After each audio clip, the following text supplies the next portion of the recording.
Hi, it's Chris, back once again from Living the Inner Life, and today I'm going to continue talking about the inner life because there's a lot to talk about, there's a lot to think about, and there's a lot to feel. So today I want to talk about the head and the heart, these two great centers of inner life activity. All right, so we have thought in the head, we have feeling in the heart, we may have logic in the head and emotion and compassion in the heart, and we can have science in the head, and we can have health and healing in the heart.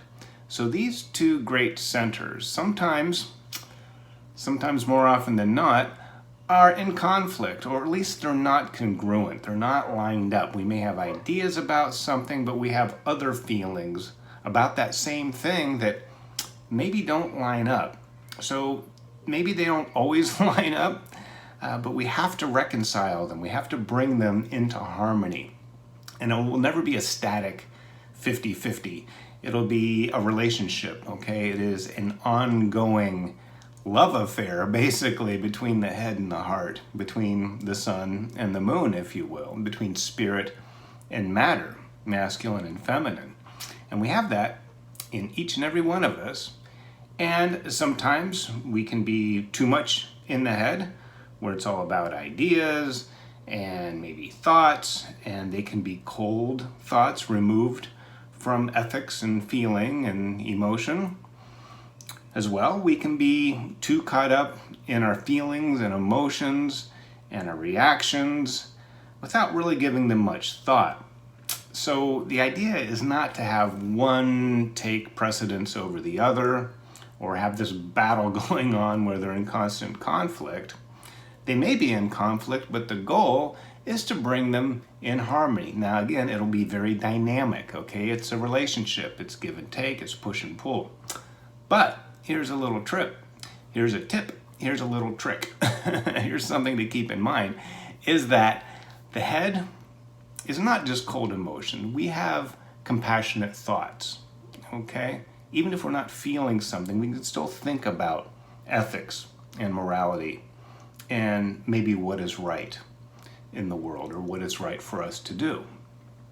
Same thing, our hearts have intelligence, okay? The Buddhists call this the heart mind, that it's not just unbridled emotion, that there is a governing or an intelligent factor, maybe something rational that goes along with it.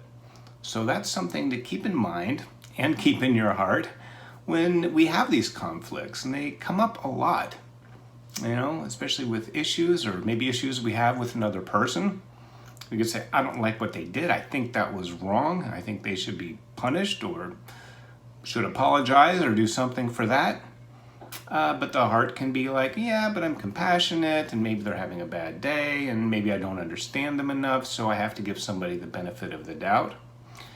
Or it can work the other way. The head can go, even when you do know better and you should think differently, you can trick yourself into thinking, that's all right, that's not big of a deal.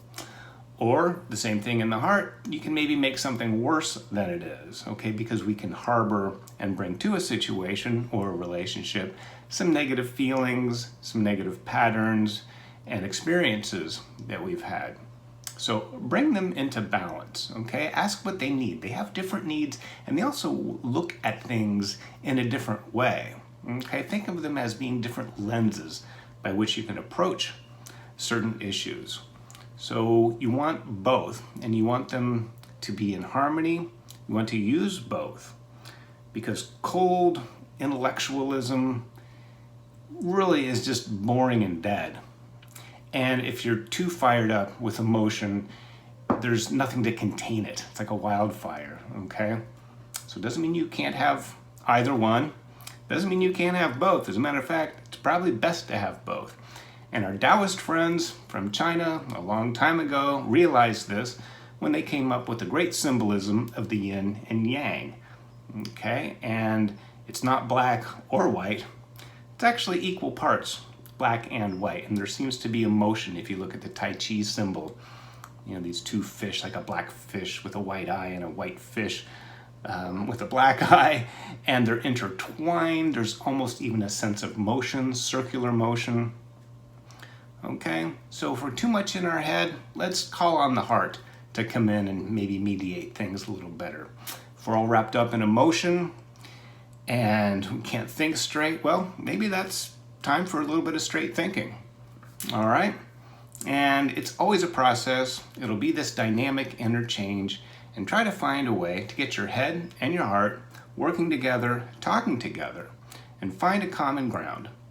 All right? And just remember that the head and the heart don't see things, don't look at things in the same way. Okay? And we need both perspectives. All right? So here's to your head and to your heart, and from my head and heart to yours, have a harmonious, dynamic, and very consistent relationship between feeling and thinking. All right? Let's see you tomorrow.